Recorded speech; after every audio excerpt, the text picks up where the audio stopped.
Hello Libra, this is Laura. First we're going to clear the energy and call on Spirit with so much love and so much gratitude, and we ask for our highest, our best, and our clearest messages for this full moon in Aquarius. Libra, as you may or may not know, I was gone for about 2 months. I had COVID in June, and it pushed me into a period of self-reflection. I went into hermit mode in a major way. I didn't want to share my energy with anyone. Just starting to break out of that a little bit, and hopefully it'll result in some clear and insightful messages for you. But let's get started. We're going to pull some current energies. The full moon in Aquarius is twofold. It makes us look at ourselves closely to see how do we fit into and contribute to a greater level of consciousness as a collective. How do you impact and make the world a better place? What can you do? Where do you fit? That's what you're going to be thinking about in this next couple of weeks.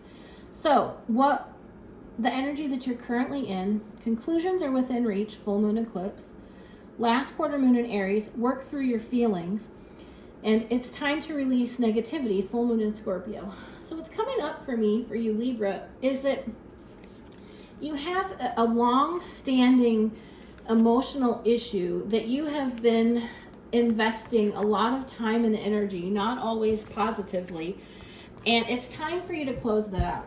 It's time to use the energy of this Lion's Gate, which is a huge manifestation portal. We're in the 8-8, and the energy is still open and present. And 8-11, 3 days later, we have this full moon. So it's a great time to manifest exactly what you want, to dream big. I saw something recently that said if you aren't getting your manifestations, it's because you're not dreaming big enough. And I think that's a really accurate statement. So what you're being asked to do is close out whatever it is that's holding you back, really putting those things to rest. And the full moon is a great time to do that, to release whatever it is that you're holding on to. So let's see what the cards say for the next couple of weeks. So you have Temperance, Four of Swords, Queen of Cups. We have the Nine of Swords, the Page of Pentacles, the Tower, Death, Nine of Pentacles, 10 of Cups, and we have the Knight of Wands and the Seven of Pentacles at the bottom of the deck. So what's at the bottom of the deck for you is that there's an energy, there's very passionate energy headed toward you, and you're not quite ready to work with it, is what I'm getting. So the Seven of Pentacles, you've kind of you've invested, you've put some time and energy into it, you want it, but you're waiting for it to be ripe, and this energy is headed toward you, and you aren't maybe necessarily ready to engage with it. So what we've got going on here, we have Temperance, the Four of Swords, and the Queen of Cups in the past energy. And so what this says to me is that you have really been working on trying to close out this cycle. It's showing up here. This is, for me, doing the work. Temperance is a desire for clarity. It's a desire for balance. It's a desire for evening out things. The Four of Swords is about rest and reflection. It's about taking the time out. It's not quite as reclusive as the Hermit, but it's close. And this Queen of Cups is encouraging to me because it says to me that while you're trying to be clear and you're trying to give yourself the time to process all of this, you are actually in your emotion as you're doing it. You haven't stepped outside of your feelings to process these things. You've stayed in them, and that's admirable. So let's see.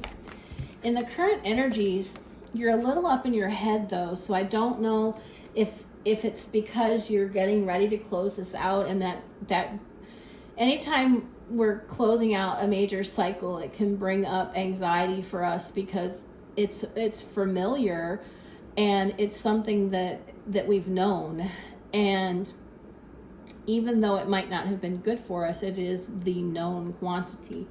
And so I feel like you're in your head a little bit about what it means to put all of this to rest, but you're actively seeking a new beginning in the physical. You are toying with the idea of a new grounded reality, because pages are looking for things. Page of Swords is like a spying energy.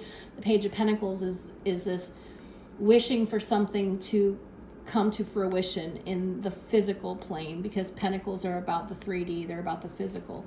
And what you don't see coming is there's this total disruption to your life.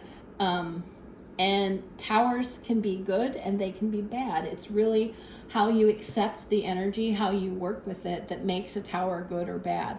But it's definitely a disruptor.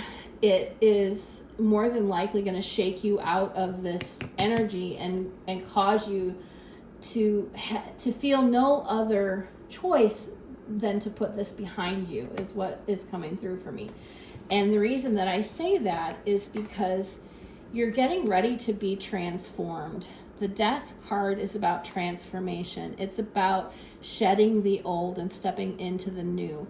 And what you're stepping into is this really kind of a cool combination of cards, because the Nine of Pentacles is about being self-actualized. It's about recognizing your gifts. It's about recognizing your self-worth. It's about acknowledging that you are whole and independent of yourself.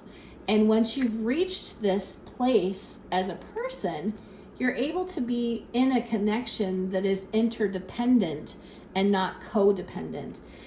And this 10 of Cups it's often referred to as the happy family card. It's romantic love. If this were the 10 of Pentacles, it would be a more grounded, financially stable, solid future. But the 10 of Cups is the romantic, adventuresome, playful connection that the two people involved in it are constantly looking for ways to fill the cup of the other individual.